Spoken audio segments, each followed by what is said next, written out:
तो साथियों, इंतजार की घड़ियां खत्म हुई। शंभू कुमार सिंह जो हैं वैशाली में नामांकन करने जा रहे हैं 2 तारीख को। मेरे साथ फोन लाइन पे मौजूद हैं, आपके बहुत सारे सवाल होंगे। शंभू भाई, बहुत बहुत स्वागत है आपका। अरे थैंक यू सर। बताइए, क्या ताज़ा अपडेट है सर? फाइनली नामांकन कब है और चुनाव जो है किस तरह से आपका चल रहा है प्रचार जमीन पे?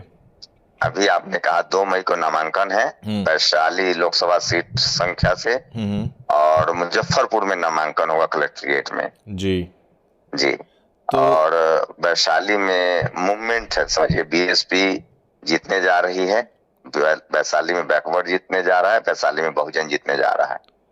ग्राउंड पे आप मूव कर रहे हैं, जनता क्या कुछ कह रही है आपसे? क्या मुद्दे हैं जिनको आप लेके जा रहे हैं उनके बीच में? देखिए, बीएसपी का तो मैनिफेस्टो ही संविधान है जी।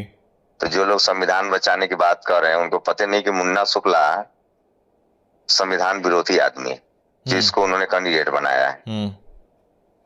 और बीएसपी से बड़ा संविधानवादी पार्टी कौन है देश में? बीएसपी का तो मैनिफेस्टो ही संविधान है। बीएसपी मैनिफेस्टो जारी करती है। बीएसपी का मैनिफेस्टो संविधान है जी। और यहाँ मामला 75 साल से कोई बैकवर्ड, दलित, अल्पसंख्यक, किसान नहीं पहुंचा है संसद जी। तो यहाँ रिप्रेजेंटेशन की लड़ाई है। और दूसरी बात, जिस तरह के जाति सूचक शब्द मुन्ना शुक्ला ने बोले हैं तो पूरा बैकवर्ड समाज नाराज है। राइट। दूसरा, जो एनडीए का गठबंधन है तो उसका तो कुछ कहना ही नहीं है। 400 पार की देख ही रहे, देश भर में हवा निकल चुकी है। और चिराग पासवान ने उनको टिकट दे दिया जिन्होंने उनका घर फूंक दिया, घर तोड़ दिया। तो आरजेडी से भी लोग नाराज है कि उन्होंने अपने कार्यकर्ता को ही नहीं पूछा, झंडा उठाने वाले को टिकट नहीं दिया। जो आदमी उनके विरोधी दल में था जी, जो 2 बार विधानसभा चुनाव हार चुका, Munna Shukla, back to back, उसको इन्होंने टिकट दे दिया। उसके बाद वैशाली में मुद्दा है किस तरह से दलित कृष्णैया जी को, हत्यारे को छोड़ा गया जी। तो यही दोनों लोग सरकार में थे। तो ये सब मुद्दा है। वैशाली में बहुजन समाज एकजुट है, बैकवर्ड पिछड़ा एकजुट है। और यहाँ 75 साल में जो मौका नहीं, रिप्रेजेंटेशन नहीं मिला है बैकवर्ड समाज को, वो बड़ा मुद्दा है। और बीएसपी बहुत मजबूत है ग्राउंड में। और सबसे बड़ी बात है कि यहाँ मिशनरी 2 लाख परिवार है वैशाली लोकसभा में। अच्छा जी। तथागत बुद्ध के अनुयायी भी होंगे यहाँ पे बहुत बड़ी संख्या में जी।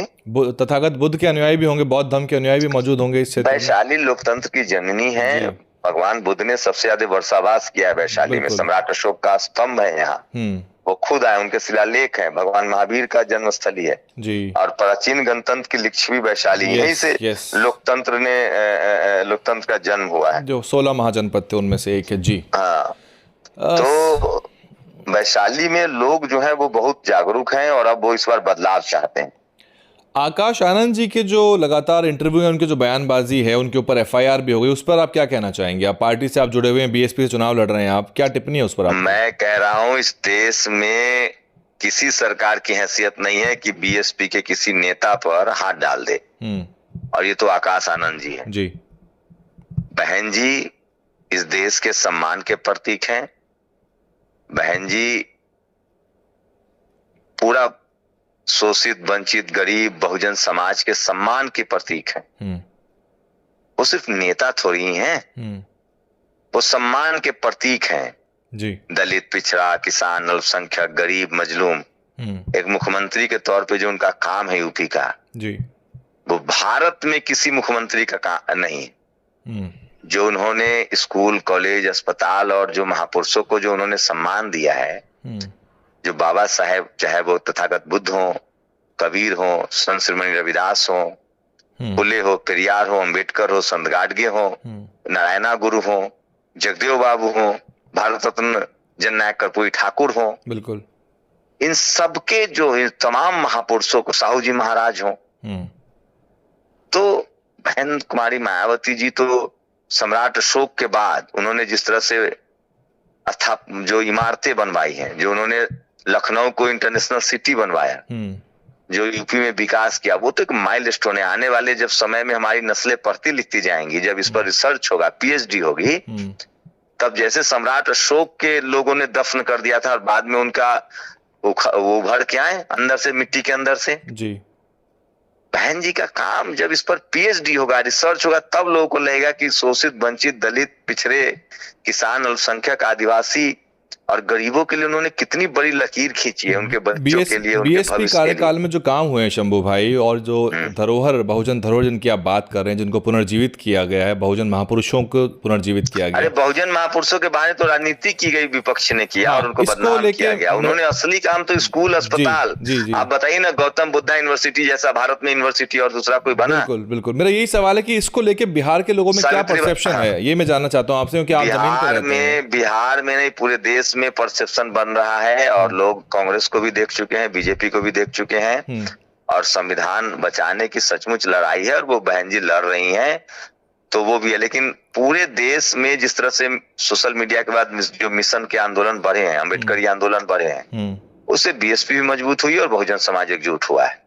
आईएएस जी कृष्णा के जो हत्यारे हैं उनको रिहा किया गया, सामाजिक न्याय की जो ताकतें बहुत सारा काम कर रही थी जमीन पर, तो इस विरोधाभास को जो बहुजन समाज है, जो बैकवर्ड तबका है, या जो दलित समाज है मूल रूप से, वो कैसे देखता है? जब आप इंटरेक्शन कर रहे हैं, जनता क्या कह रही है? देखिए, मोदी के खिलाफ गुस्सा है जी। आप यूपी में देखिए ना, यूपी में जहां जहां यूपी में बीजेपी बीएसपी की लड़ाई है, लोग कह रहे थे ना कि ट्रायंगुलर होगा मुकाबला, यूपी में बीजेपी बीएसपी में सीधे सीधे लड़ाई हो रही है। बिल्कुल, इस समय तो यही चल रहा है उत्तर प्रदेश में। बिहार में भी बीजेपी से गुस्सा है, लेकिन इस बार बिहार में भी बीएसपी देखिएगा अपने दम पर, मैं ज्यादा न बोलूं लेकिन कम से कम आधा दर्जन सीटें जीतेंगी। अच्छा जी। कैसा चल रहा है आपका चुनाव का प्रबंधन, कैसा चल रहा है? टीम बिल्डिंग और बाकी चीजों पे क्या अपडेट है अब तक? क्योंकि चुनाव जो है बड़ा काम होता है, लोकसभा का चुनाव लड़ना। ये भी एक तरह की भ्रांति फैलाई गई है ताकि दलित, पिछड़े, गरीब समाज के लोग चुनाव लड़ने की ना सोचे। हाँ, कितने बूथ हैं? शंभू भाई आप बताइए, कितने बूथ हैं? मैं जानना चाह रहा हूँ अंदाजे के लिए आपके लोकसभा। देखिए, मैं बता रहा हूँ, 6 विधानसभा है हमारे यहाँ जी, वैशाली लोकसभा में। हाँ, उसके बाद आप एक पंचायत में आप जोड़िए कि 2 बूथ होता है। हाँ, लगभग 242-45 पंचायत है। हाँ, तो हिसाब किताब में हम लोग कच्चे नहीं हैं, और मैं वैशाली का ही हूँ। हाँ, तो आप जो मुझसे जो मैथमेटिक्स पूछ रहे हैं, तो अब आप जोड़ लीजिए कि एक पंचायत में 2 बूथ होता है, 242 के आसपास पंचायतें हैं। यहाँ ग्रामीण इलाका है, समझे, तो क्षेत्र बड़ा है, और गंगा का मैदानी भाग है, फर्टाइल लैंड है। तो किसी विधानसभा में 2 ही ब्लॉक है, किसी में 3 ब्लॉक है, किसी में 4 ब्लॉक है। तो वो सब कैलकुलेशन है, और बीएसपी के कार्यकर्ता यहाँ बहुत मजबूत है, सारे मैथमेटिक्स हमारे पास है, नामांकन हो जाने दीजिए, तो सारे गणित है। और ये बिल्कुल, ये दलित, पिछड़े, आदिवासी, किसान, अल्पसंख्यक चुनाव न लड़ी, ये जो पैसे वाले लोग हैं ना, इन्होंने ये मनुवादी मीडिया के जरिए प्रचार कर रखा है ताकि झंडा उठाने वाला कैडर, सामाजिक आंदोलन वाले लोग चुनाव न जीते। और मैं इसी परसेप्शन को तोड़ने चुनाव को महंगा बताया जा रहा है कि बहुत महंगा होता है चुनाव लड़ना, अरबों रुपए, करोड़ों रुपए। ये सब नहीं, ये सब झूठ बात है। अगर बहन जी कौन से अमीर घर से थी? मान्यवर साहब कौन से अमीर घर से थे? आंदोलन से निकले हुए नेता है। रामविलास पासवान कौन से अमीर घर से थे? अरे लालू यादव कौन से अमीर घर से थे? जगजीवन बाबू कौन से अमीर घर से थे? राम स्वरूप वर्मा कौन से अमीर घर से थे? आप बता दे, आप जननायक कर्पूरी ठाकुर कौन से अमीर घर से थे? बिल्कुल। अरे नरेंद्र मोदी कौन से अमीर घर से हैं? जो राजनीति को बदलना है, जैसे मैंने मोबाइल से सोशल मीडिया खड़ा किया जी, तब ना अजीत अंजुम, अभिसार शर्मा, परसुन जोशी, रवीश कुमार आए हैं। शुरुआत तो निशल दस्तक ने किया ना, बिल्कुल एस्टैब्लिश किया कि पैरेलल मीडिया खड़ा किया। आज किसी भी टेलीविजन से ज्यादा व्यूअरशिप है। तो ये भी हम लोग खड़ा कर दें कि अब कोई भी पार्टी झंडा उठाने वाले को टिकट देगी डर से। जी, एक आखिरी सवाल है मेरा वाइंड अप करने से पहले। आप कार्यालय गए थे, आपको सिंबल हैंडओवर कर दिया गया है, फॉर्म ए भी मुझे लगता है अब तक की, और लालजी मेधांकर जी और आपको रामजी गौतम साहब मिले, उनका क्या रुख है? मतलब आप एक पत्रकार हैं, बड़े पत्रकार से सीधे चुनाव मैदान में कूद रहे हैं, तो पार्टी किस तरह से देख रही है इस पूरी प्रक्रिया को? देखिए, पार्टी का बहुत कृतज्ञ हूँ मैं, आभारी हूँ। बहन जी का जो आशीर्वाद मिला है, और माननीय सांसद जी का आशीर्वाद, माननीय मेधांकर जी का जो आशीर्वाद मिला है, माननीय जो महतो जी हैं जो प्रदेश अध्यक्ष हैं, और तमाम जिला अध्यक्षों का, तो गौतम साहब, और हाँ, और देश भर से लोगों ने बहुजन समाज के जो समर्थक हैं, मिशनरी लोग हैं, जो बीएसपी के कैडर हैं, सबका स्नेह और आशीर्वाद मिल रहा है। तो पार्टी ने जो भरोसा जताया है उसके लिए मैं कृतज्ञ हूँ। और इससे ये साफ होता है कि बीएसपी पैसे पर टिकट नहीं देती, ये भी मनुवादी मीडिया का दुष्प्रचार है। बीएसपी से लोग जुड़े, जो सामाजिक आंदोलन से जुड़े हुए, उनको बीएसपी से जुड़ना चाहिए।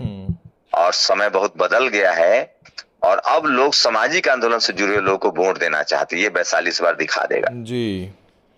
बहुत शुक्रिया। लैंडस्लाइड विक्ट्री होगी, आप देख लीजिएगा, कम से कम 6 लाख वोट मिलेंगे बीएसपी को। बहुत बहुत शुक्रिया शंभू कुमार जी। और आखिर में कुछ कहना चाहेंगे आप देश भर के दर्शकों से, बसपा के या बहुजन राजनीति के समर्थकों से और वैशाली की जनता से? पूरे देश दुनिया में जो नेशनल दस्तक के दर्शक हैं, जो हमें जानते हैं, और जो बीएसपी के समर्थक हैं, और जो मिशनरी जुड़े हुए लोग हैं, जो भी अम्बेडकरी आंदोलन से जुड़े हुए हैं, बहुजन आंदोलन से जुड़े हुए हैं, जो भी सोशल जस्टिस, संविधान में विश्वास रखते हैं, सामाजिक न्याय में, जो भी मानवतावाद में विश्वास रखते हैं, जो लोग भी व्यवस्था परिवर्तन की बात करते हैं, जो बीएसपी का कोर है, जो संविधान में भरोसा रखते हैं, उन सबसे गुजारिश है कि इन सारे मिथकों को तोड़िए। राजनीति को पैसाकरण का तंत्र बना दिया गया है। आप उन लोगों की मदद कीजिए चुनाव लड़ने में, जो बहुजन आंदोलन से निकले हैं, जो समाज सेवा से निकले हैं। और 1-1 रुपया, 10-10 रुपया चुनाव में कितना खर्चा है? 1 करोड़ का टारगेट, 1 करोड़ का लिमिट है। हाँ। अगर नेशनल दस्तक के 10 लाख दर्शक 10-10 रुपया भी दे दे तो चुनाव का खर्चा आ गया। बिल्कुल। और 10 रुपए से किसी का कुछ नहीं बिगड़ेगा सेहत पर। बिल्कुल। और हमारे जैसे लोग संसद जाएंगे जी। और ये भरम टूटे। और कल तमाम जो बहुजन समाज के लोग, मिशनरी लोग जो सड़कों पर काम कर रहे हैं, वो चुनाव लड़ने की हिम्मत दिखाएंगे। और ये तमाम पार्टियां, नई परिपाटी है ये एक तरह से जो आप लिख रहे हैं। जी बिल्कुल, ये इसीलिए मैं आया हूँ कि ये मिथक भी तोड़ना है। जैसे हम लोगों ने मीडिया खड़ा किया जी, मिथक तोड़ा कि बिना टीवी अखबार के पत्रकारिता ही नहीं हो सकती है, किया हम लोगों ने उसको आप भी करो। और 1000 पत्रकार आज हम लोगों ने उनको प्रेरणा दी और उनको दिशा दिया। आज 1000 बहुजन समाज के लोग पत्रकारिता कर रहे हैं। बिल्कुल, 1000 से ज्यादा ही हैं अब तो, लाखों की संख्या। हाँ, मैं तो कह रहा हूँ वैशाली में 150 लोग हैं जो मेरे साथ जुड़े हुए हैं। जी जी जी, बहुत शुक्रिया। ये सब बहुत शुक्रिया शंभू भाई, और बहुत बहुत शुभकामनाएं। आप जीत के लोकसभा जाएं और ऐसे ही समाज की आवाज को उठाएं जिस तरह से आप उठाते रहे हैं। जी जी, आपका भी बहुत बहुत शुक्रिया हमें समय देने के लिए। Thank you. जय भीम। DNN हिंदी को सब्सक्राइब करने के लिए दबाएं लाल रंग का सब्सक्राइब बटन और घंटी का बटन दबाकर ऑल नोटिफिकेशन पर क्लिक करें। चैनल को जिंदा रखने के लिए नीले रंग का ज्वाइन बटन दबाकर चैनल को आर्थिक सहयोग करें।